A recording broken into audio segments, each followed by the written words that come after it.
लातूर शहराच्या मध्यभागी अचानक उसळलेल्या आगीने उडाली खळबळ। ही केवळ एक घंटागाडी नाही, तर मोठ्या दुर्लक्षाची ज्वलंत कहाणी आहे।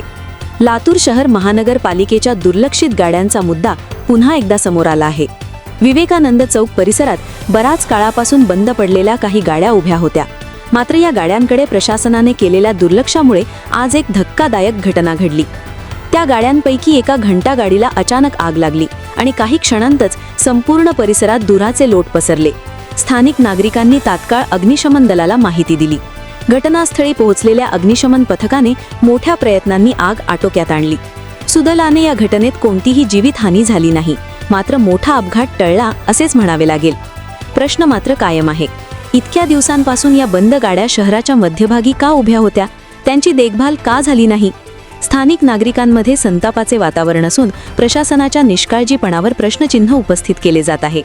ही घटना केवळ एक अपघात नाही, तर व्यवस्थेतील त्रुटींचा जळता पुरावा आहे। आता तरी प्रशासन जागं होणार का, की आणखी एखाद्या मोठ्या दुर्घटनेची वाट पाहणार?